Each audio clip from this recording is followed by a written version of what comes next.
One of the weak spots that I've noticed in some of my own students is being comfortable playing in all 12 keys. So I'd like to spend just a minute giving you a little warm-up for that so that you can get more comfortable. Beginner level, I'm just going to keep it simple, starting with C major. I'm just going to set up my right hand for today. I'm going to use C and G, and that's all I'm doing. 1, 5, 1. Remember, those are our tonic and dominant notes, 1 and 5.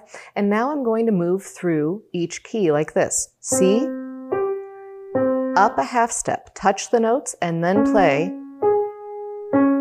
Move up, this is D. This is E flat. And so forth until you return back to C major. Each time that I move, I'm only moving a half step with each note. I can easily see that. I can feel the notes before I play them. And I can check that my hand shape is not falling no matter what. Some of these are white keys, black keys, or a mix of both. And I want to keep my hand shape consistent through all of those. We're continuing with the idea of playing in all 12 keys and being comfortable throughout any of them. We started out with a simple 1-5-1 pattern. And now we're going to add to it so that we start to hear these major chords. Remember, there are only 12, nothing to be afraid of. We've got 1, 3, 5, 3, 1. Skipping up and down and then blocking those to make a major chord. I'm starting with C. We have C, E, G. And then I'm going to move up a half step with all 3 of those notes. Touch the notes and then play. We should hear the major sound.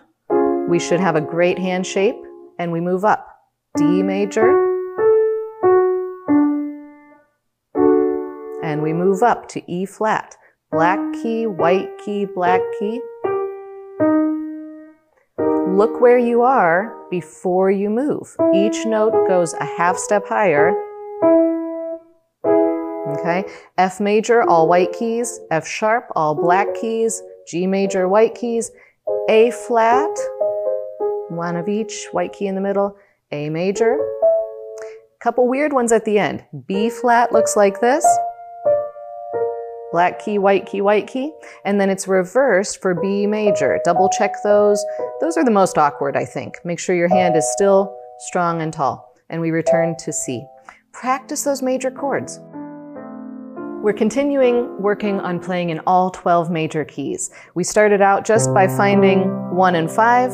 We added the chord shape to that, and now we're going to add all 5 notes and create this warm-up of pentascales. Remember, that means 5-note scales. Steps up and down, skips, and chord. Some of that you've already seen. The steps, briefly, I just want to make sure you know, the formula for building a pentascale is always starting note, whole step up, half step between the 3rd and 4th note, and then a whole step at the end. If you can remember whole, half, whole, it doesn't matter which note, it's always going to be laid out just like that. The result is that you always have a major scale sound. If your ear tells you something's off, double check and, find those steps again. Stepping up and down, skipping up and down. Touch the notes for the next one. Notice that I moved up a half step. Black keys, white key in the middle. At this point, I'm using both hands. You can do one at a time and then get into both. D major, and so on up the scale. You can take that sort of exercise and do a lot with it. Right now, I'm stepping up and down. You could try stepping down and up. Reverse the whole thing upside down. You can do contrary motion. You can do that the opposite way, starting with 5s. You can even do some vocal warm-up type of patterns, or anything that you want to do around that 5-note scale. And then I would encourage you to work through all 12 keys. We don't want to always be comfortable in C major, but nothing else. So get comfortable with playing on the black keys, a little higher, hand position on those, being able to find them and connect what you're hearing to what your fingers are feeling. Keep going with it. See if you can play all 12 of those scale patterns in under a minute. That's what I usually have my students check. Good luck!